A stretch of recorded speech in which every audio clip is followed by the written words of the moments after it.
జగద్గురుం. సాధక మిత్రులందరికీ నమస్కారం. మళ్ళీ మనందరం ఇక్కడ కలుసుకోవడానికి ప్రేరేపించి మనందరికీ అవకాశం ఇచ్చినటువంటి మాతారవిందుల పాదపద్మాలకి ప్రణామం చేస్తూ, నిన్న సావిత్రిని గురించినటువంటి మాట్లాడుకోవడానికి మనకి ఒక మహదవకాశం లభించింది. ఈ రోజున అటువంటి మహదవకాశమే మళ్ళీ దొరికింది. అరవిందుల వారిని మనం అనుసరిస్తే ఇటువంటి మహదవకాశాలు దొరుకుతూనే ఉంటాయి. శ్రీ అరవిందుల ఎస్సేస్ ఆన్ ద గీత గురించి ఈరోజు మనం ప్రస్తావన చేసుకుంటున్నాం. విహంగ వీక్షణం మాత్రమే చేస్తున్నాం. ఈ విహంగ వీక్షణం కూడా ఒక 45 నిమిషాలలో పూర్తి కావాలనే నేను కోరుతున్నాను. అలాగే పూర్తి చేద్దాం. ఎస్సేస్ ఆన్ ద గీత శ్రీ అరవిందుల యొక్క ఒక మహద్ గ్రంథం. వారి పూర్ణ యోగ సిద్ధాంత అవగాహనకి ప్రాథమికమైనటువంటి మహత్తరమైన గ్రంథం భగవద్గీత. మదర్ అన్నారు, what a treasure, that is a gold mine అన్నారు. అది ఏమి అమూల్య భాండాగారం, ఒక బంగారు గని కదా ఎస్సేస్ ఆన్ ద గీత అన్నారు అమ్మ. గీత ప్రధానంగా సాధనా గ్రంథం. సావిత్రి ఎలాగైతే సాధనా గ్రంథమో భగవద్గీత కూడా అలాగే సాధనా గ్రంథం. అది కేవలం మనం పారాయణ చేసి మోక్షం పొందటానికి ఉపయోగించుకునే గ్రంథం కాదు. మోక్షం ఎలాగూ వస్తుంది భగవద్గీత పారాయణ, కానీ మన జీవితానికి అది సాధనగా ఉపకరించేటువంటిది. మనం శుద్ధ సాత్వికమైనటువంటి స్థితికి వెళ్ళి ఆ స్థితి నుంచి భగవంతుని ఉపదేశాన్ని మనం పొందగలుగుతాం. సాత్విక స్థితికి వెళితే అర్జునుడికి మాత్రమే బోధ ఎందుకు జరిగింది, మిగతా వాళ్ళంతా అక్కడ ఉన్నారు కదా, ఇంత పక్షపాతమా కృష్ణుడికి అనిపిస్తుంది. ఎంత ప్రియమైన బావమరిది అయితే మాత్రం మిగతా బావమరుదులు లేరా? వాళ్ళు భక్తులే. కానీ అర్జునుడికి మాత్రమే ఎందుకు అంటే, అర్జునుడు శుద్ధ సాత్విక స్థితికి వెళ్ళాడు. ఆయన మాత్రమే గీతాబోధని అవగాహన చేసుకోగలిగే స్థితిలో ఉన్నాడు. మరి రిసీవింగ్ కెపాసిటీ కూడా ఉండాలిగా. శుద్ధ సాత్విక స్థితిలో కూడా అహంకారం అనేది పల్సగా పదునుగా ఉంటుంది. ఈ రెండు మాటలు మనం గుర్తుపెట్టుకోవాలి. అరవిందుల వారు అన్నారు, పల్సగా ఉంటుంది సాత్విక స్థితిలో అహంకారం. పోనీలే తామసిక స్థితిలో కాకుండా సాత్విక స్థితిలో పల్చబడిద్ది కదా, మన వెంట పడదేమో అహంకారం అనుకుంటాం. కానీ అది చాలా పదునైపోతుందిట. ఎంత షార్ప్గా ఉంటుందంటే రేజర్స్ ఎడ్జ్ లాగా ఉంటుంది. ఒక చిన్న పదునైన బ్లేడ్ ఇలా అన్నామంటే ఎంత లోపలికి తెగిపోతుంది. సాత్వికుడికి ఉన్న అహంకారం కూడా పుణ్యాహంకారం. ఉత్తమమైన పనులు చేస్తున్నాను అనే అహంకారం, సేవ చేస్తున్నాననే అహంకారం. ఇవన్నీ కావాలని తెచ్చుకోడు. అహంకారం అట్లా వెనకాల వస్తూ ఉంటుంది. మరి మన పని ఏమిటి? మనం దాన్ని శ్రమపడి విచక్షణా బుద్ధితో గుర్తిస్తూనే ఉండాలి. నా వెనక నీడలాగా అది ఎప్పుడూ ఉంటుంది. ఎప్పుడు పోతుంది?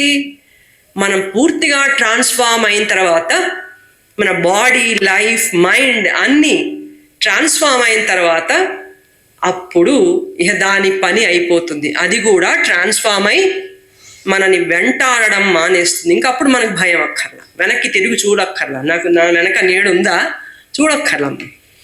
అందుకని శుద్ధ సాత్విక స్థితికి వెళ్ళి భగవంతుని ఉపదేశాన్ని మనం స్వీకరించి, ఎందుకు స్వీకరించాలి? మోక్షం కోసం మాత్రమే కాదుట, ఆయన ఇన్స్ట్రుమెంట్గా మారడానికి. అందుకని అర్జునుడు ఏమైనాడు?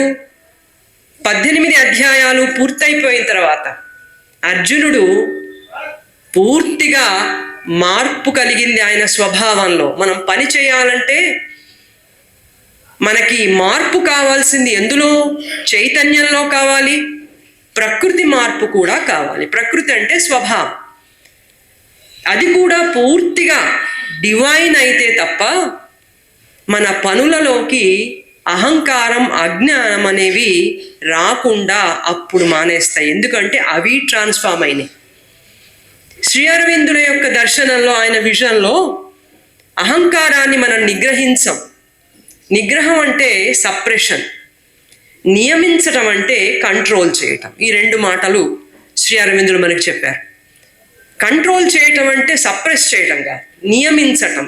ఏది ఎక్కడ ఎలా దాన్ని ఉపయోగించుకోవాలో తెలిస్తే నియమించటం కంట్రోల్.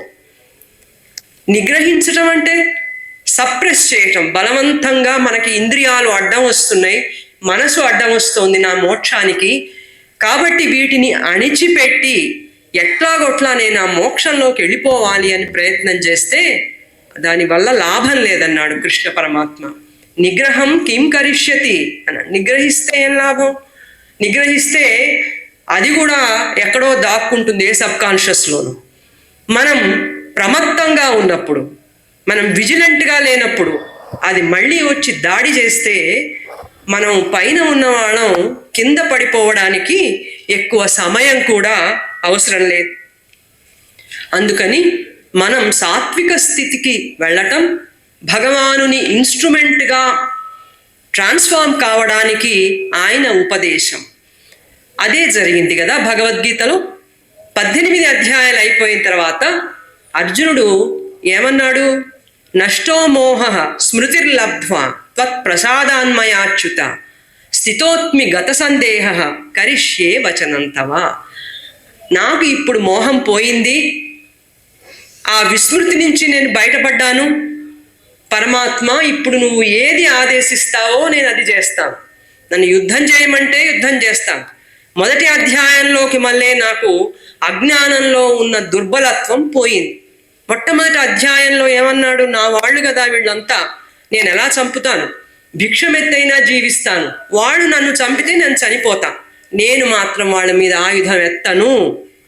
ఇదంతా కూడా అజ్ఞానంలో ఉండేటువంటి సాత్విక స్థితిలో ఉన్నప్పుడు, అయ్యో అంతా నా వాళ్లే కదా, అయ్యో వీళ్ళందరూ కూడా నాలాంటి వాళ్లే కదా, వాళ్ళకి ఏమి అపకారం చేయకూడదు అనిపిస్తుంది.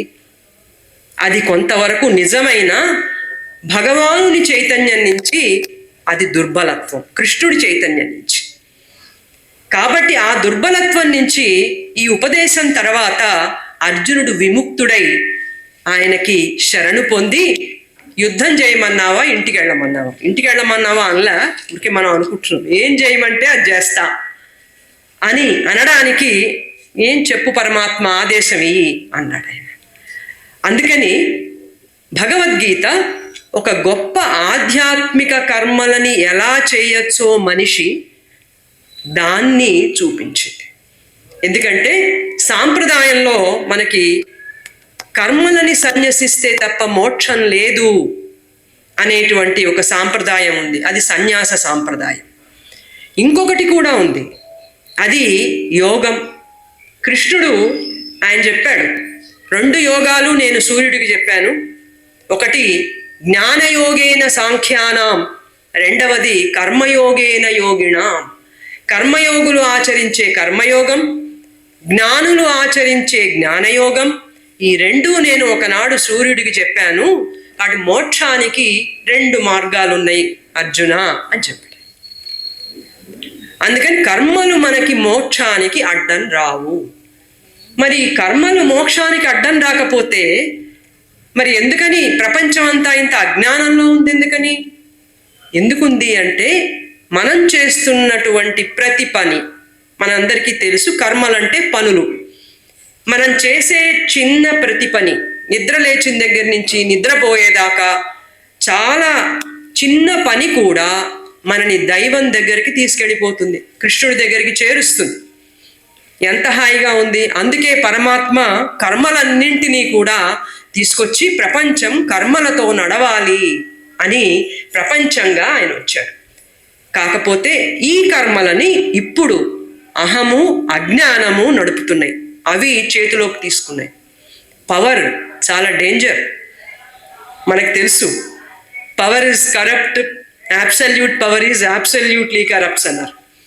అందుకని చాలా పవర్ ఉందంటే దాన్ని జాగ్రత్తగా జ్ఞానంతో ఉపయోగించుకునే జ్ఞానం కూడా పక్కన లేకపోతే, గొప్ప పవర్ వస్తే గనక అది మనని జ్ఞానంలో కిందకి తీసుకెళ్ళిపోతుంది. చాలా ప్రమాదకరం. కాబట్టి మనం ఈ జీవితంలో కర్మలన్నింటినీ కూడా ఎలా చేస్తే మోక్షం వస్తుంది అంటే దానికి సాధన శ్రీకృష్ణుడు చెప్పాడు. కూర్చోబెట్టాడు, నిలబెట్టాడు, మొత్తానికి చెప్పాడు. ఏం చెప్పాడు ఆయన? ఒక పెద్ద లిస్ట్ లాగానే హాయిగా మనం ఒక గైడ్ ఉంటే, పూర్వం గైడ్ ఉంటే పరీక్ష ఈజీగా పాస్ అవుతాం, షార్ట్ కట్లో హాయిగా ఆన్సర్స్ అన్నీ ఈజీగా ఉంటాయి అనుకునే వాళ్ళమే. అట్లా అంత ఈజీగా పరిపూర్ణమైనటువంటి కర్మ, జ్ఞాన, భక్తులని సంయోజనం చేసి, సింథసైజ్ చేసి, ఆ మూడింటి సింథసిస్ ఫలితంగా వచ్చినటువంటి జ్ఞానంతో పనిచేస్తే మంచినీళ్ళు తాగినా మోక్షం వస్తుంది, ఊడ్చినా వస్తుంది, ఇక ఏ పని చేసినా కూడా మోక్షం తప్పనిసరిగా వస్తుంది. కానీ ప్రతి కర్మ వెనక ఉండవలసినటువంటి స్పిరిట్, దాని గురించి పరమాత్మ చెప్పాడు. కర్మయోగం, జ్ఞానయోగం, భక్తి యోగం 3 వేరు అధ్యాయాల్లో చెప్పినా కూడా ఆయన చెప్తున్నది ఏమిటంటే ముందు కర్మతో ప్రారంభం చేయండి అన్నాడు. మనం ఈ కర్మ సంయోజనం ఎలా చేశాడంటే, ఒక పని చేస్తున్నప్పుడు నిష్కామంగా చేయాలి. గీతలో ఉన్నటువంటి ఒక చిన్న క్లారిఫికేషన్ లాంటిది ఏమిటంటే, ఒక చోట కర్మ ఫలితాలని సన్యసించమని, కొన్ని చోట్ల కర్మలను సన్యసించమని శ్లోకాల్లో మనకు కనపడుతుంది. శ్రీ అరవిందులు అన్నారు, గీతాబోధ సర్వము కూడా ఒకటే ఉపదేశం. మొదటి నుంచి మొదలు పెడితే చరమ శ్లోకం దాకా, సర్వధర్మాన్ పరిత్యజ్య దాకా కూడా గీతోపదేశం అంతా ఒకటే ఉపదేశంగా చూడాలి తప్ప వాటిని అధ్యాయాలుగా విభజన జరగడం వల్ల మనం అట్లా దాన్ని అర్థం చేసుకోకూడదు అన్నాడు. అందుకని కర్మలని సన్యసించమన్నా, కర్మ ఫలితాలని వదిలిపెట్టమన్నా రెండు ఒకే అర్థం. కర్మ సన్యసించు అంటే కర్మ ఫలితాన్ని వదిలిపెట్టు అని అర్థం. అందుకని కర్మయోగంగా మన కర్మలను ఎట్లా మార్చుకోవాలంటే మొదటి ఒక దశ ఆయన మనకి చెప్పాడు. ముందు నిష్కామంగా ఫలితాలన్నింటినీ కూడా దైవానికి వదిలి, ఈ కర్మలన్నీ చేస్తున్నది నేను కాదు అని కర్తని అంటాం. దాన్ని వేదాంతంలో అయితే కర్తృత్వం అంటారు. నేనే చేస్తున్నాననే భావనని వదిలిపెట్టి ఫలితాన్నంతటినీ కూడా దైవానికే సమర్పణ చెయ్యాలి. గీతలో కర్మలన్నింటికీ కూడా ప్రభు పరమేశ్వరుడు, ఆయననే మనం యజ్ఞేశ్వరుడు అన్నది గీత. కర్మలన్నింటినీ కూడా జ్ఞానంతో, భక్తితో కలిపి చేస్తే యజ్ఞంగా చేసినట్లు అన్నాడు పరమాత్మ. చేసి ఈ కర్మలన్నింటికీ కూడా నడిపించేది, పరిపాలన చేసేది పరమేశ్వరుడు. ఆయన దివ్య ప్రకృతి. ప్రకృతి లేనిదే పని నడవదు. మనకైనా అంతే. లోపల నుంచి మనకొక స్ఫూర్తి రావాలి, ప్రేరణ రావాలంటే ప్రకృతి సహాయపడాలి. లేకపోతే కూర్చుంటాం ఎక్కడ పడితే అక్కడ. ఎక్కడ పడితే అక్కడ కూర్చునేటువంటి గుణాన్ని తమో గుణం అన్నారు. కూర్చుంటాం, ఆకలేసినా తినడు వాడు. అంత జడత్వం ఆవహించి నేను నోరు తెరుస్తా, నా నోట్లో పెట్టండి అంటాడు. సరే పెట్టండా నీ నోట్లో అంటే, అబ్బా నేను నవలలేని, ఎవడైనా నవిలి పెట్టండరా, నా ఆకలి పోతుంది, అంత జడత్వం. కానీ మనం కర్మ చేసేటప్పుడు దాని వెనకాల సమస్త ఫలితాలని యజ్ఞేశ్వరుడుగా అయినటువంటి పరమేశ్వరుడికి అర్పణ చేసి, ఏ ఫలితం వచ్చినా కూడా నాకు భయం లేదు అంట. భయం లేకపోవడం ఏంటి? గడగడలాడిపోతుంటే ఒక పక్కన ఏదో మనకు సౌకర్యంగా, సుఖంగా ఫలితం రావాలని కోరుకుంటాం, కానీ ఏదైనా పర్వాలేదు అనాలంటే ఇంకా చాలా దూరం ఉంది కదా. అయినా సరే, ఎందుకంటే ప్రతి క్షణం కూడా మనం పని చేసేటప్పుడు ఏమనుకోవాలట అంటే, ఒక మాట ఎప్పుడు అనుకోవాలి. అదేంటంటే, ఈ కర్మలన్నీ కూడా ఎవరి కోసం ఉన్నాయి? భగవంతుడి కోసం ఉన్నాయి. భగవంతుడు మన ద్వారా ఈ పనులన్నీ చేయించి వీటితో ఆయన విజయం సాధించాలని కోరుకున్నాడు. ఇప్పుడున్న మానవ చైతన్యానికి ఎంత కోపం వస్తుందంటే, ఎంత పార్షియాలిటీ ఉంది, పనులు మేం చేయాలి, విజయం ఆయనకి రావాలా, ఏమిటి అన్యాయం కదా అనిపిస్తుంది. ఎందుకంటే మనకి అహం అనేది ఒకటి ఉంది. అది పూర్వం మన అవసరం కోసం వచ్చింది. ఇప్పుడు మనం దైవ చైతన్యం దగ్గరికి పోవాలంటే ఇదే ఈగో అడ్డమైపోయింది. Ego was helper, ego is bar అన్నారు శ్రీ అరవింద్. ఇది పొమ్మంటే పోవట్లా. అందుకని దీన్ని కూడా మార్చాలి. ఈ అహం అనే దాన్ని మనం ఉన్నంతసేపు మనలో అది ప్రశ్నలు ఇట్లాగే వేస్తుంది. అది నిలబడాలి, దాని ప్రయోజనాలు, దాని కోరికలు తీరాలి, కాబట్టి నేను ఇలాగే అడుగుతా అంటుంది. కానీ యథార్థం ఏమిటంటే విశ్వమంతటినీ తీసుకొచ్చినవాడు ఆయన. విశ్వంలో ఆత్మగా వ్యవహరిస్తున్నవాడు ఆయన. ఇప్పుడు ఆయన ఈ ప్రపంచాన్ని ఒక లక్ష్యం కోసం తీసుకొచ్చి ఆ లక్ష్యం వైపుగా ఈ ప్రపంచాన్నంతటినీ కూడా నడుపుతున్నాడు. అది ఇప్పుడు అజ్ఞానంలో ఉన్నటువంటి మానవ చైతన్యానికి తెలియదు. తెలియకపోతే కూడా అటువైపుగా వెళ్ళాలి అనేటువంటి ఆకాంక్ష కలిగినటువంటి వాళ్ళు ఫలితాలని దైవానికి వదిలేసి నీ విజయం కోసం నా ఓటమి అయినా పర్వాలేదు అని అంట. భీష్ముడు అన్నట్టుగా కురుక్షేత్రంలో భీష్ముడు ధృతరాష్ట్రుడు వైపు యుద్ధం చేసినా ఆయన జ్ఞానే గాని ఆసురిక శక్తులు ఆవహించటం చేత కౌరవుల పక్షాన ఆయన పోయాడు. అయినా అక్కడ యుద్ధంలో బ్రహ్మాండమైనటువంటి యుద్ధం జరిగి పాండవ సైన్యం అంతా చచ్చిపోతుంటే శ్రీకృష్ణుడు చక్రం తీసుకుని భీష్ముడి మీదకి వెళ్ళాడు. చంపేస్తాను ఈ భీష్ముడిని, ఇంత సంహారం చేస్తాడా? ఎందుకని? ఆయన పెట్టుకున్నటువంటి లక్ష్యం వేరు.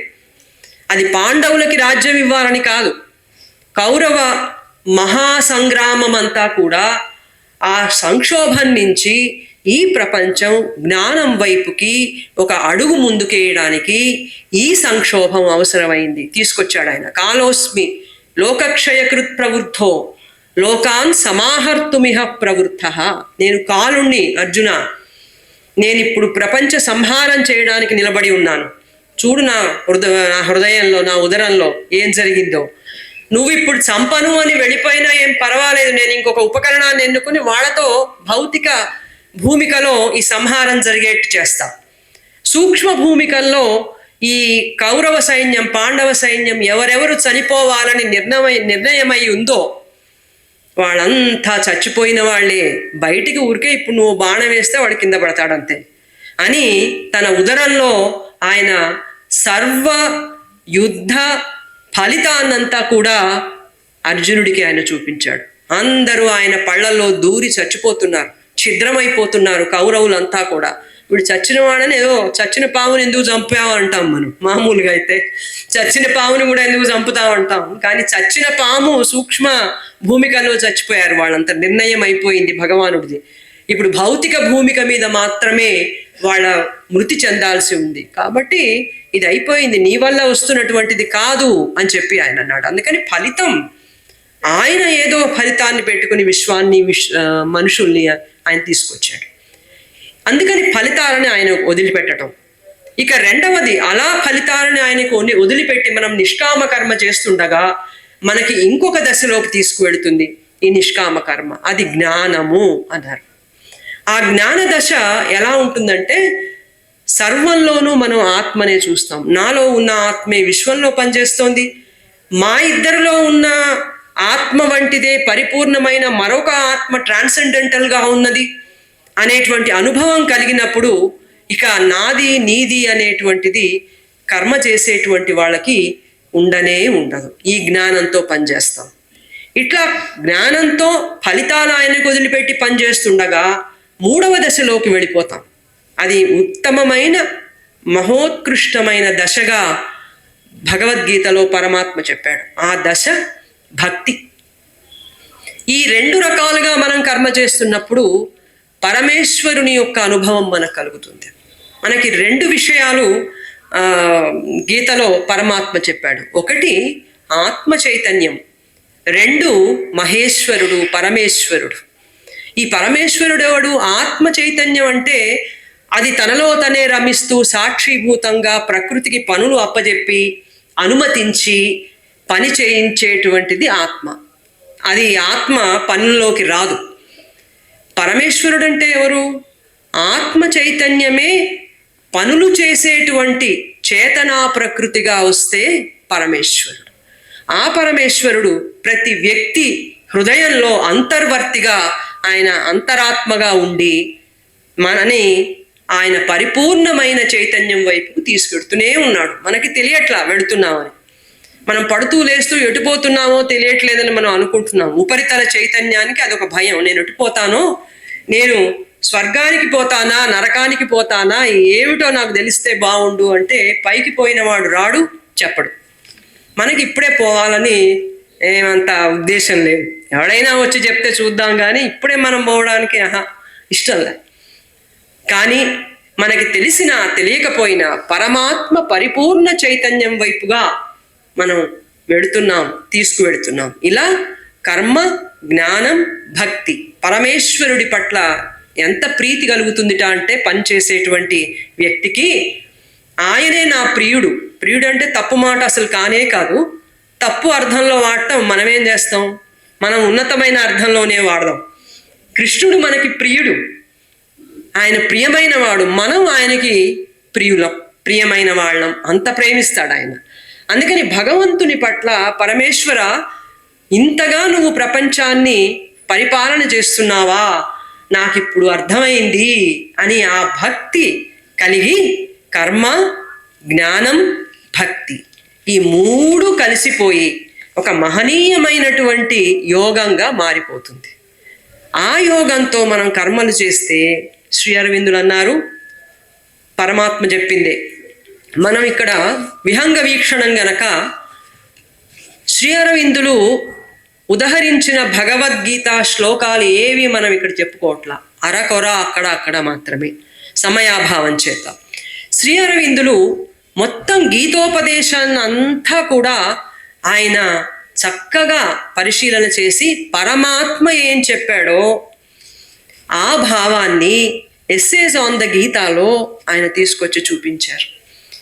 ఇప్పుడు ఈ కర్మ, జ్ఞాన, భక్తి మూడు యోగాల సింథసైజ్ చేసి సంయోజనం చేసినటువంటి ఒకానొక కర్మని దివ్య కర్మ అన్నారు. శ్రీకృష్ణుడు దాన్ని దివ్య కర్మ అన్నాడు. నాది దివ్య జన్మ, దివ్య కర్మ, మీలాంటిది కాదు అన్నాడు. మమ్మల్ని తెచ్చినవాడు నువ్వే కదా, మాలాంటిది కాదంటావేటయ్యా అంటే, నాలాగా దివ్య జన్మ, దివ్య కర్మ కూడా మీరు చేయగలరు.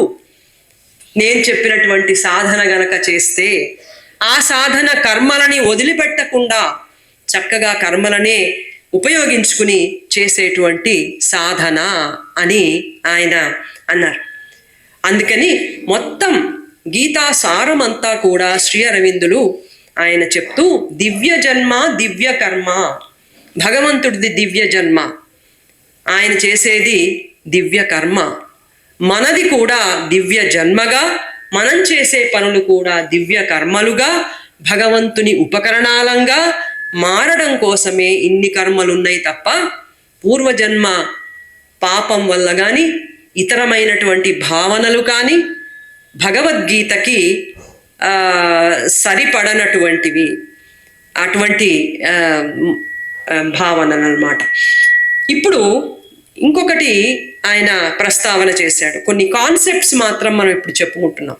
ఈ కాన్సెప్ట్స్ చెప్పేసుకుంటే తర్వాత భగవద్గీత చదువుకోవచ్చు, మనం వివరంగా చెప్పుకోవచ్చు, ఎస్సేస్ ఆన్ ద గీత చదువుకోవచ్చు, చక్కగా అర్థమైపోతుంది. ఇంకొక కాన్సెప్ట్ ఏంటంటే విద్యుక్త ధర్మం. ఇది మనందరికీ బాగా తెలుసు. కృష్ణుడు భగవద్గీతలో విద్యుక్త ధర్మ నిర్వహణని గురించి ఆయన చెప్పాడు. Do your duty. ఎవరు ఎక్కడ ఏ పని చేస్తున్నారో ఆ పనిని ఆ కర్మ సూత్రాల ప్రకారం, వాళ్ళ రూల్ బుక్ ప్రకారం చేస్తే విద్యుక్త ధర్మం అనేటువంటిది ఒకటి ఆధునికులు ప్రచారంలోకి తెచ్చారు. కార్పొరేట్స్లో పనిచేస్తున్నప్పుడు వాళ్ళ రూల్ బుక్ ప్రకారం చేయాలి. ఇంకొక ఇన్స్టిట్యూషన్లో పనిచేస్తే వాళ్ళ రూల్ బుక్ ప్రకారం పనిచేయాలి. రూల్కి వ్యతిరేకంగా కానీ రూల్ కంటే మించిన జ్ఞానంతో ఏదైనా చెప్పినా కానీ ఇది విద్యుక్త ధర్మం కాదు, నీ డ్యూటీ కాదు, నీకు అప్పగించిన డ్యూటీ ఏ రూల్ ప్రకారం చేయాలో అది చేయాలి. కానీ శ్రీకృష్ణుడు భగవద్గీతలో అట్లా చెప్పట్లా. విద్యుక్త ధర్మం అంటే ఆయన చెప్పాడు, మన లోతైనటువంటి స్వభావం నుంచి మనం చేసేటువంటి పని విద్యుక్త ధర్మం. నా స్వభావం ఏమిటి అని ప్రతి వాళ్ళం కూడా మనం అంతర్ముఖులమై అంతరాత్మలో మనం వెళ్ళినప్పుడు అసలు మన స్వభావం ఏమిటి అని తెలుస్తుంది. విద్యుక్త ధర్మాలు 2 రకాలుగా ఉంటాయి అన్నాడు శ్రీ అరవిందుల వారు. ఇంకా స్పష్టంగా చెప్పారు. అదేంటంటే 2 రకాల ధర్మాలు ఉంటాయి. ఒకటి నిమ్న ధర్మం, రెండవది ఉన్నత ధర్మం. లోవర్ లా, హయ్యర్ లా 2 ఉంటాయి. హయ్యర్ లా డివైన్ లా, ఈ లోవర్ లా మన ఇగ్నోరెన్స్ ఏర్పరిచినటువంటి ధర్మం. ఇది కూడా మామూలు ప్రాపంచిక జీవితానికి ఈ లోవర్ లా కూడా అవసరమే. దైవం దగ్గరికి వెళ్ళాలన్నప్పుడు మాత్రం దీని అవసరం ఉండదు. ఉదాహరణకి శ్రీరామకృష్ణ పరమహంస ఒక స్కూల్లో ఆయన ఉపాధ్యాయుడిగా పనిచేసేవాడు. ఆయనకి కాళీమాత దర్శనమై ఆ యోగంలోకి వెళ్ళిపోవాలనిపించినప్పుడు స్కూల్ ఉద్యోగం మానేసి యోగంలోకి వెళ్ళిపోయాడు. బుద్ధుడు కూడా అంతే, క్షత్రియుడై రాజు కావలసిన వాడు. ఒకానొక సమయంలో లోపల నుంచి ఆయనకు వచ్చినటువంటి ప్రేరణ వల్ల రాజ్యం వదిలిపెట్టి వెళ్ళిపోయాడు. భార్యను వదిలిపెట్టాడు, రాత్రిపూట వెళ్ళిపోయాడు. చిన్న కొడుకున్నాడు.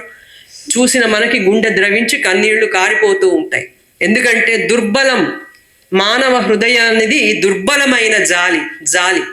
భగవంతుడిది దివ్య కరుణ అన్నారు. ఆయన దివ్య కరుణ మన అజ్ఞానాన్నంతటినీ కూడా పోగొట్టి మనని ఉన్నతమైనటువంటి చైతన్యం వైపుకు తీసుకువెడతాడు గనక అనుభవాలన్నీ కష్టసాధ్యమైన అనుభవాలైనా ఇచ్చి మనని మెరుగుపరిచి ఆయన చైతన్యంలాగా తీసుకువెడతాడు.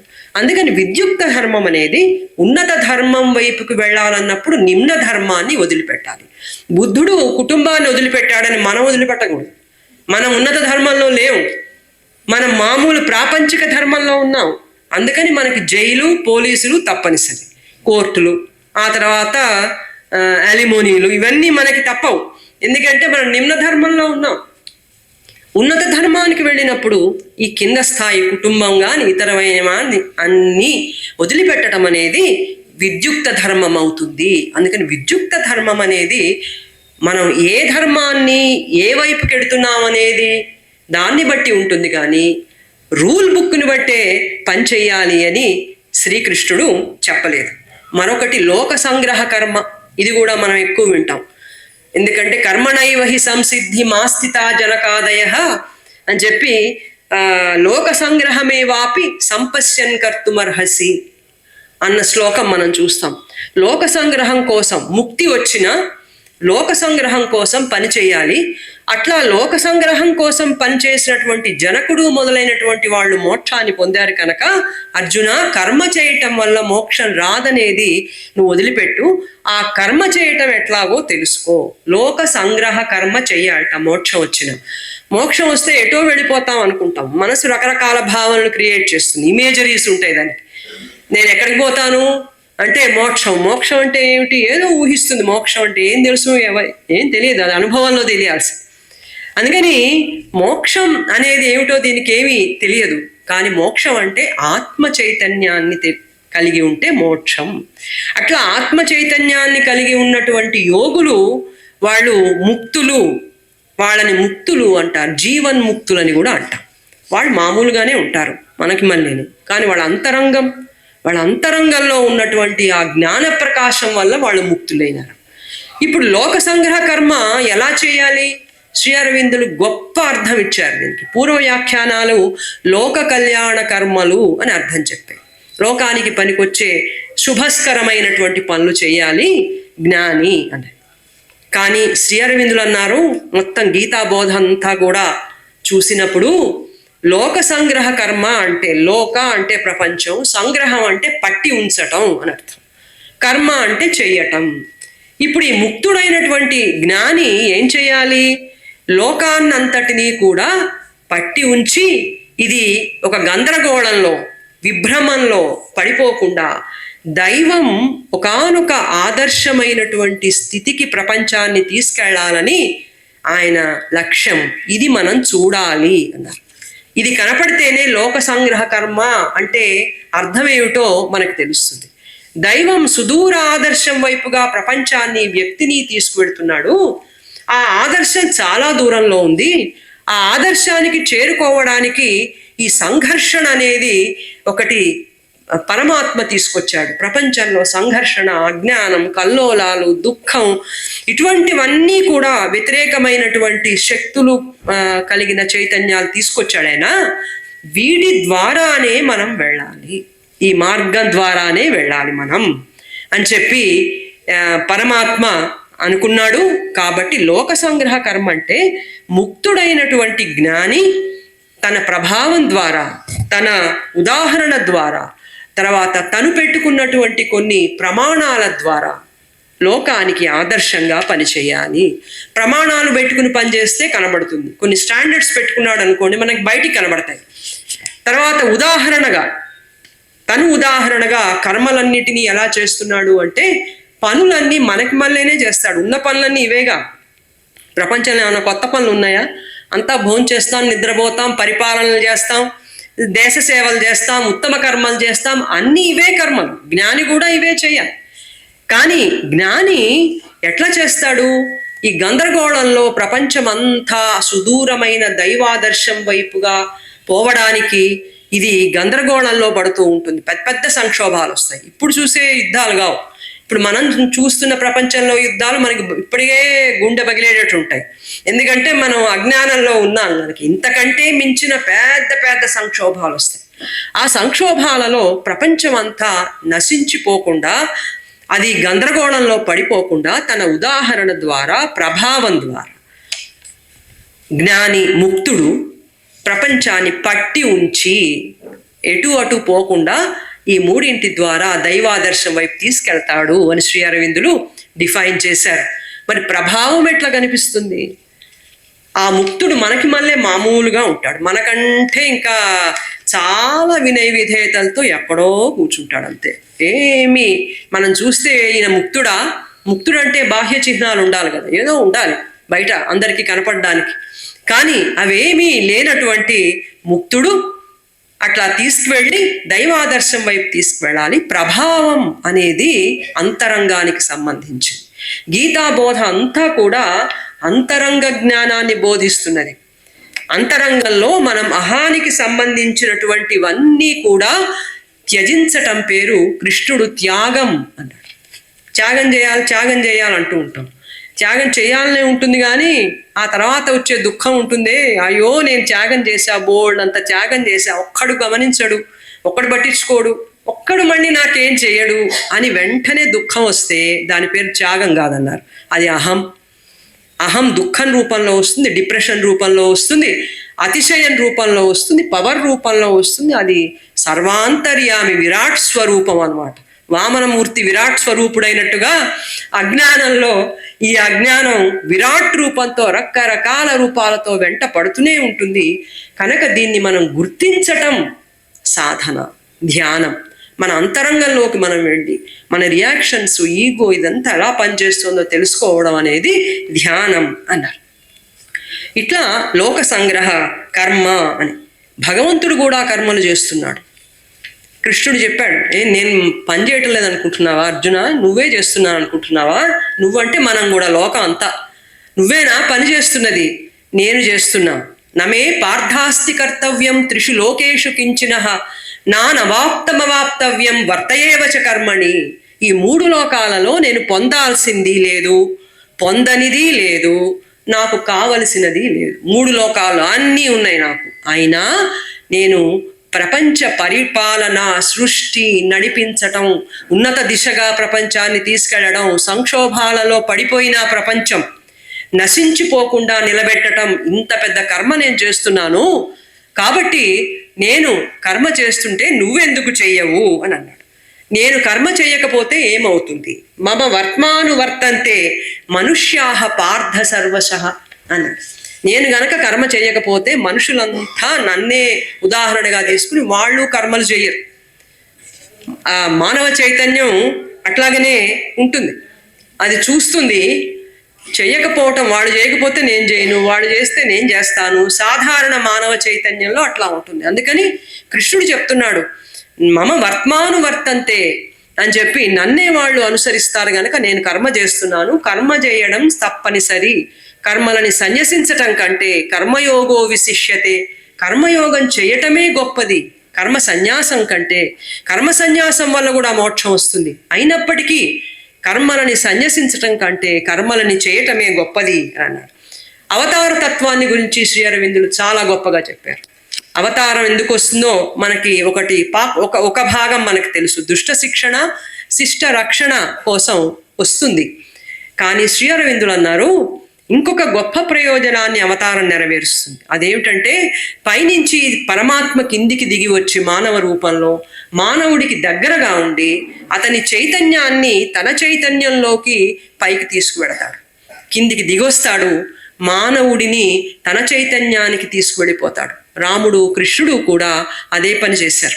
వాళ్ళు దుష్ట శిక్షణ కోసం వచ్చినా, శ్రీ అరవిందులు అన్నారు, వాళ్ళు దుష్ట శిక్షణ కోసం వచ్చినా వాళ్ళ ప్రభావం, రాముడి సత్య సంకల్ప దీక్ష, శాంతి, కృష్ణుని యొక్క మహనీయమైనటువంటి తత్వం, ఇవన్నీ ప్రపంచం అర్థం చేసుకుని ఆచరిస్తోంది.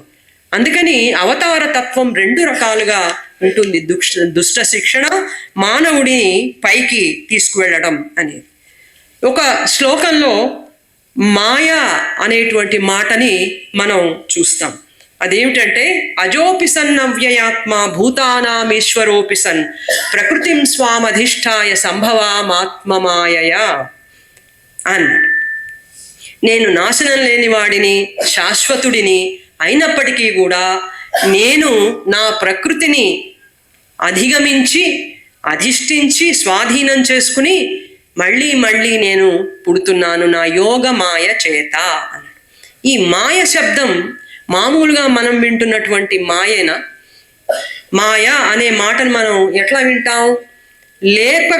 లేనిది ఉన్నట్లుగా కనిపించటం మాయా అని వింటున్నాం మనం. కానీ శ్రీకృష్ణుడు ఇక్కడ ఆ అర్థంలో మాయా అనే పదాన్ని వాడలేదు అని శ్రీ అరవిందులని. ఇది ఎట్లా తెలుస్తుంది అంటే, మొత్తం శ్రీకృష్ణుని యొక్క బోధ మనం చూసినప్పుడు ఆయన ఏం చెప్తున్నాడు, మొదటి నుంచి చివరి దాకా, అర్జున లే, పని చేయి, యుద్ధం చేయి, తస్మాదుత్తిష్ట కౌంతేయ యుద్ధాయ కృత నిశ్చయ, సుఖ దుఃఖే సమే కృత్వా లాభాలాభౌ జయాజయౌ తతో యుద్ధాయ యుజ్యస్వ నైవం పాపమవాప్యసి. లే యుద్ధం చేయి, లే యుద్ధం చేయి. ఇదే మనకి మొదటి అధ్యాయం నుంచి చివరి అధ్యాయం దాకా కర్మ చెయ్యి అనేదే మనకి వినపడుతుంది. అలాంటప్పుడు ఈ ప్రపంచం మాయా అని శ్రీకృష్ణుడు ఆ అర్థంలో ఆయన వాడాల. మాయా అనేది ఏ అర్థంలో వాడాడంటే, ఆయన తన చైతన్య శక్తితో తనలో నుంచే వచ్చినటువంటి సృష్టించే శక్తి అయిన పరాప్రకృతిని ఉపయోగించుకుని సృష్టిగా ఆయన వచ్చాడు. ఆయనలో నుంచి ఉన్నవాడు ఎవడు? ఒకడేగా. ఏకమైవాద్వితీయం బ్రహ్మే సర్వం కర్విదం బ్రహ్మ అయింది. తర్వాత సమస్తమైనటువంటి అంతరంగాలుగా కూడా అయింది. అందుకని మాయా అనేది ఆయనలో వచ్చిన చైతన్య శక్తి, కానీ మాయా అంటే లేని ప్రపంచం ఇది అని ఆయన చెప్పట్లేదు అని ఈ ఉదాహరణతో చెప్పారు. మరొకటి చాలా ముఖ్యమైనటువంటిది జ్ఞానం, విజ్ఞానం. ఈ మాటలు ఆయన ఉపయోగించాడు ఆయన. మై ఆసక్త మనాహ పార్థ యోగం యుంజన్ మదాశ్రయ అసంశయం సమగ్రం మాం యథా జ్ఞాస్యసి తచ్ఛృణు. నన్ను గనక నువ్వు ఆశ్రయిస్తే నీకు చక్కగా జ్ఞానం అంతా ఏమిటో చెప్తాను. జ్ఞానం తేహం స విజ్ఞానమిదం వక్షామ్య శేషతః యత్ జ్ఞాత్వానేహ భూయోన్యత్ జ్ఞాతవ్యం అవశిష్యతే. ఇది చాలా ముఖ్యమైనటువంటి శ్లోకం. జ్ఞానం, విజ్ఞానం అనే శబ్దాలు ఆయన వాడాడు. విజ్ఞానంతో కూడిన జ్ఞానాన్ని నీకు నేను ఇప్పుడు చెప్తాను అర్జున. ఇది గనక నీకు తెలిస్తే తెలుసుకోవటానికి మిగిలింది అంటూ ఏదీ ఉండదు, ఇంకా ముందు తెలుసుకోవాల్సింది కూడా ఉండదు. అటువంటి పరమ సంపూర్ణమైన సమగ్ర జ్ఞానం విజ్ఞానం అనేటువంటి ద్వారా నీకు చెప్తానన్నాడు. దీన్ని కూడా శ్రీ అరవిందులు తప్ప ఇక ఏ వ్యాఖ్యానాలలో కూడా శ్రీ భగవద్గీతలో పరమాత్మ ఉపదేశానికి అనుగుణమైనటువంటిది మనకి ఎక్కడా కనపడదు. జ్ఞానం విజ్ఞానం. జ్ఞానం అంటే ఎసెన్షియల్ నాలెడ్జ్, విజ్ఞానం అంటే కాంప్రహెన్సివ్ నాలెడ్జ్. ఇది శ్రీ అరవిందులు మనకి ఇచ్చినటువంటి డెఫినిషన్. జ్ఞానం ఎసెన్షియల్ నాలెడ్జ్ అంటే పరమాత్మని ఆత్మగా తెలుసుకుంటే అది ఎసెన్షియల్ నాలెడ్జ్. కాంప్రహెన్సివ్ నాలెడ్జ్ విజ్ఞానం. విజ్ఞానం అంటే ఆత్మగా మాత్రమే కాకుండా విశ్వంలో అనేక శక్తులలో, ప్రకృతి ద్వారా, ప్రపంచం ద్వారా ఆయన ఇన్ని రూపాలుగా ఎలా నడుపుతున్నాడో ఇవన్నీ తెలిస్తే విజ్ఞానం అన్నారు. ఇవన్నీ తెలియాలి. మన పూర్వ సాంప్రదాయ వేదాంతంలో ప్రపంచం అనేది మిథ్య గనక తత్వ సిద్ధాంతాలు, ఉపనిషత్తుల్లో కాదు. ఉపనిషత్తులు మళ్ళీ ప్రపంచాన్ని సత్యమనే అన్నాయి, వేదం కూడా సత్యమనే అంది. ఏకమేవ అద్వితీయం బ్రహ్మతో పాటు సర్వం కల్విదం బ్రహ్మ అని కూడా అంది. కనపడేదంతా బ్రహ్మే అంది. మధ్యలో వచ్చిన తత్వ సిద్ధాంతాలు ఉన్నత ఆధ్యాత్మిక చైతన్యం నుంచి ఆలోచించాయి గనక వాటికి సంపూర్ణ సత్యం అందల. కానీ ఆధ్యాత్మికమైనటువంటి కాన్షియస్నెస్ ముందుకు వెళుతూ ఉన్నప్పుడు ఒక యుగంలో ఒక అనుభవం వస్తుంది, ఆ తర్వాత యుగంలో మరింత సంపూర్ణ అనుభవం వస్తుంది. అందుకని వెనకటి కాలపు ఆత్మ చైతన్యానుభవం తక్కువది అనేది చాలా పొరపాటు భావన. ఆ తర్వాత వచ్చినటువంటి శ్రీ అరవిందులు ఒక సమగ్రమైనటువంటి పరిపూర్ణమైన జ్ఞానాన్ని ఆయన ఇచ్చారు. ఇలాగే జరుగుతూ ఉంటుంది. శ్రీ అరవిందులను అడిగారు, సూపర్ మైండ్ తర్వాత ఇంకేమైనా ఉంటుందా అని అడిగారు. చాలా ఉంటుంది, చెప్తారా? చెప్పను. ముందు సూపర్ మైండ్ సాధించిన తర్వాత ఆ తర్వాత ఏముంటుందనేది అప్పుడు తెలుస్తుంది. చెప్పనంటే ఆయనకి మన మీద ఏం కోపంలా, ఆయనకు అంత కరుణ కాకపోతే ఇన్ని వాల్యూమ్స్ రాస్తారా? ఈ వాల్యూమ్స్ అన్నీ మనం నిజంగా చదవగలిగితే అసలైనటువంటి జ్ఞానం అంతా కూడా వస్తుంది. ఇక చిట్ట చివరిది, పర్వాలేదు, లాస్ట్, ఐఎమ్ సారీ, చాతుర్వర్ణ్యం. ఇది కూడా మనం ఎప్పుడూ వింటూ ఉంటాం. ఈ 4 రకాల వర్ణాలని పరమాత్మ నేనే సృష్టించానన్నాడు, గుణకర్మలని బట్టి విభాగం చేశానన్నాడు. దీనిని ఎట్లా మనం అర్థం చేసుకోవాలి? దీని పొరపాటు అర్థాలు, అవగాహనలు, ప్రపంచంలో చాలా మనస్పర్ధలు, ఇవన్నీ మనం చూసాం. కానీ నిజానికి పరమాత్మ చెప్పింది ఏమిటి అనేది శ్రీ అరవిందులు వేసే సౌంద గీతాలో అత్యద్భుతం. ఆయన ఏది అద్భుతం కాదు గనక ఇది అద్భుతం అనడానికి. ఆయన చాలా గొప్పగా శ్రీకృష్ణుని యొక్క మనస్సుని ఆయన ఆవిష్కరణ చేశారు. చాతుర్వర్ణ్యం అంటే ఏమిటి? ప్రతి మానవుడి స్వభావము ప్రధానమైనటువంటి 4 స్వభావాలుగా ఉంటుంది. ప్రతి వాడి స్వభావం కూడా ఒక 4 రకాలైన ప్రధాన స్వభావాలలో ఇమిడిపోతుంది. అంటే మేజర్గా, సటిల్గా డిఫరెన్సెస్ ఉండొచ్చు, కానీ మేజర్గా 4 రకాల స్వభావాలు. ఒకటి జ్ఞానం సంపాదించాలనే ఆకాంక్ష, రెండవది పరిపాలన, వీరత్వం, ఇవన్నీ కూడా పొందాలి అనే ఆకాంక్ష, మూడవది ప్రపంచానికి కావలసినటువంటి ఉత్పత్తి, వ్యవసాయం, వీటిని చేయాలనేటువంటి తపన, నాలుగవది సేవించి ఆనందించాలనేటువంటి మరొక దృక్పథం. ఈ స్వభావాలు 4. ఈ 4 స్వభావాలలో నా స్వభావం ఏది అని ప్రతి వాళ్ళం మనం ఆలోచించుకోవాలి. మనకి బీటెక్ చేయడం ఇష్టం లేదు, మనం చిన్నప్పుడు చేయమని మన నాన్నగారు అంటే చేయలా, ఇప్పుడు మన అబ్బాయి చేసి తీరాల్సిందే. మనం పోదాం అనుకున్నాం అమెరికా, అప్పుడు వీసా రాలా, ఇప్పుడు వాడు ఏదైనా పోవాలి. వాడు మొర్రో నేను పాటలు పాడుకుంటాను అంటాడు. పాట పాడితే ఎట్లా బతుకుతావురా, అసలు అన్నం వస్తుందా పాట పాడితే అని వాడి స్వభావం వైపుకి పోనివ్వకుండా ఒక ప్రాపంచికమైనటువంటి ప్రయోజనాన్ని నెరవేర్చే వైపుకి వెళ్ళమంటున్నాం. మరి వద్దా? ఉద్యోగాలు చేయకపోతే ఎలా బతుకుతాం? ఎవడిస్తాడు డబ్బు? నిజమే ఆ మాట, తప్పేం లేదు దాంట్లో. కానీ ఎటువైపుకి వెళ్ళాలనేది స్వభావాన్ని బట్టి నిర్ణయం అవుతుంది అని పరమాత్మ ఆయన చెప్తున్నాడు. ఒకళ్ళు సేవ చేయాలనుకుంటారు, ఒకళ్ళు పరిపాలన చేయాలనుకుంటారు. వాళ్ళు ఏ కులము, వర్ణంలో పుట్టారనేది ఆ తర్వాత మధ్యంతర కాలాలలో వచ్చినటువంటి అహంకారపూరితమైన ఒక గాడిలో పడేసి పెట్టారు. నువ్వు ఇక్కడ పుట్టావు కాబట్టి ఇదే చేయి. వేదాలు నేర్చుకున్నటువంటి పరమ బ్రాహ్మణ కుటుంబంలో పుట్టినటువంటి గుణనిధి దుర్వ్యవసానాల పాపాలైనాడు, వ్యసన. ఏం చెప్తాం మనం?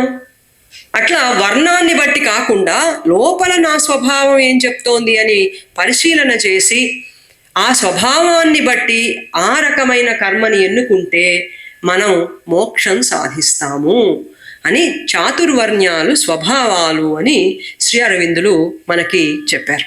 సో ఇక్కడితో మనం ముగిద్దాము. ఇప్పటికే చాలా సమయమైంది. చిట్ట చివర ఒకే ఒకటి, నిజంగా ఒకటే, కర్మలన్నింటినీ ఐఎమ్ సారీ రా నాన్న, ఇప్పుడు పేపర్ పెట్టేశా, తపన పోయింది. చిట్ట చివర అంశం ఏంటంటే మనం కర్మలు చేసేటప్పుడు మన అంతరంగ స్థితి ఎట్లా ఉండాలి? శ్రీ అరవిందులు చెప్పారు, పరమ ప్రశాంతంగా పరమ ఆనందంగా ఉండి కర్మలు చేయాలి. ఓటమి జయము అనేవి ఆయనకి సంబంధించినవి, మనకు సంబంధించినవి కావు. మన ఓటమి భగవంతుని యొక్క విజయానికి కారణమవుతుంది. కనుక అంతరంగంలో ప్రశాంతత, అంతరంగంలో ఆనందం, అంతరంగ మార్పు మీదనే గీత ఉపదేశం అంతా ఉంది, బాహ్యం మీద లేదు. బాహ్యంలో మనం ఎంత పెద్ద భగవద్గీత గ్రంథం పుచ్చుకున్నా అహానికి అంత సంతోషకరంగా ఉంటుంది. పుచ్చుకో బానే ఉంది, అది చేయట్లేదు కదా, నువ్వు లోపల తీసి చూడట్లా, అంతరంగంలో అన్ని త్యాగం చేయాలి, అంతరంగ జ్ఞానం కావాలి అని నువ్వు అనుకోవట్లా. నువ్వు ఎంత పెద్ద పుస్తకం పుచ్చుకున్నా నాకేం పర్వాలేదు. ఒక ఊళ్ళో ఒక ఆయన,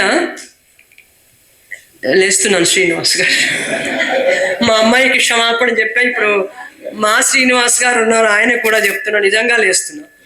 అదేంటంటే ఒక ఆయనని భగవద్గీత చెప్పడానికి ఊరికి పిలిచారట. పిలిచి పాపం అన్ని గౌరవాలు చేశారు. ఆయన పొద్దున్న నుంచి మధ్యాహ్నం దాకా రామాయణం, ఏవో నీతి నియమాలు, మానవుడు ఎట్లా ఉండాలి ఇవన్నీ చెప్పుకుంటూ వచ్చాట. వీళ్ళు చూస్తున్నారు భగవద్గీత అసలు ఎక్కడ ఏమి చెప్పట్ల. భోజనం అయింది, అయ్యాక అయ్యా భగవద్గీత పుచ్చుకుంటారా అన్నారు. ఒరే నాయన, కడుపు విపరీతంగా నిండిపోయింది, రాత్రికి పుచ్చుకుంటారా అన్న. అంటే భగవద్గీత అనే పేరు కూడా వినలేదనమాట. భగవద్గీత తిండి పదార్థం అనుకుంటున్నాడు. అనుకుని ఇప్పుడు అసలు కడుపులో అసలు ఎక్కడా ఖాళీ లేదు, రాత్రికి పుచ్చుకుంటా అన్నాడు. వాళ్ళకి అర్థమైపోయింది. సరే మీరు సాయంత్రం ప్రయాణం కట్టండి, అదేదో మీరు పదార్థాలన్నీ మీకు పంపిస్తాం, కానీ మీరు భగవద్గీత చెప్పద్దు, ఏమి వద్దు, మీరు ఇంటికి ప్రయాణం కండి అని సగౌరవంగా వాళ్ళు బూరెలు గారెలు అన్నీ ఇచ్చి పంపించారు ఆయనకి. అందుకని భగవద్గీత అనేది సాధన గ్రంథం, అంతరంగానికి సంబంధించిన గ్రంథం. అంతరంగంలో మనం మార్పు తెచ్చుకోవాలని భగవానుడి ఉపదేశం. దానివల్ల బాహ్యంలో మార్పు వస్తుంది, అదే సాధన అని ఆయన చెప్పారు. నాకు ఈ అవకాశం ఇచ్చి ఇంకో 10 నిమిషాలు కూడా నన్ను భరించినందుకు హర్షిత, శ్రీనివాస్ గారికి నమస్కారం చెప్తూ విన్న మీ అందరికీ కూడా నా హృదయపూర్వకమైనటువంటి నమస్కారం.